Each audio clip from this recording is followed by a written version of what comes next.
This Iranian attack on the U.S. airbase in Qatar is the latest escalation in the 11-day-old war between Israel and Iran, sparking fears it's a crisis that could spiral out of control. And the CBC's Mark Carcassole joins us with more. So, Mark, take us through what we know right now. Well, Andrew, I don't think anyone in the White House certainly is surprised by this. After joining into the fighting there and bombing those sites in Iran, I'm sure the U.S. expected some sort of retaliation. Iran said that would be the case. The U.S. has several military bases in the Middle East, so there was probably a high alert on all of them to be prepared for something like this. Right now, you are looking above Al Udeid U.S. military base in Qatar. That's the base that was attacked today. It is the largest U.S. air base in the Middle East. The U.S. recently moved dozens of its fighter jets and various aircraft away from that base, again, likely in anticipation of some sort of retaliatory measures at its bases. Local media is reporting in Qatar that Qatar did intercept the attack at the base in its territory.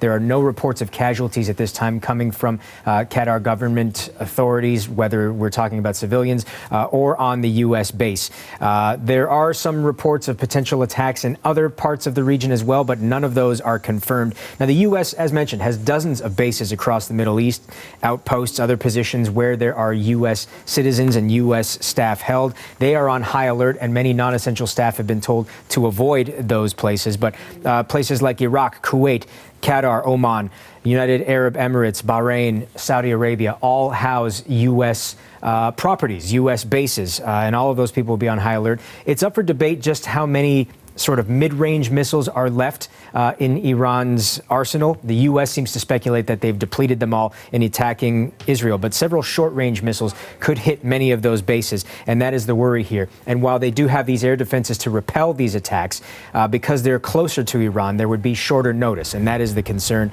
Dr. Renad Mansour is a senior research fellow at Chatham House in London, England. He says right now, Iran has to launch these attacks. They're in survival mode. They're trying to save face.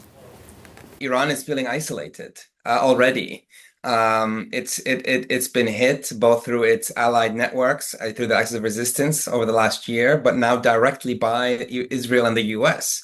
Iran is in a war mentality right now. This is no longer a regional conflict, but this is war for its leadership.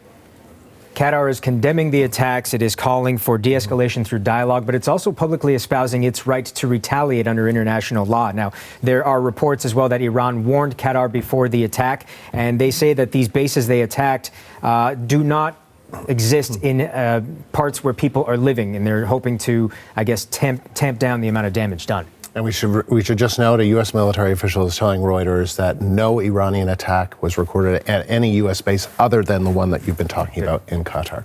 Mark, thank you.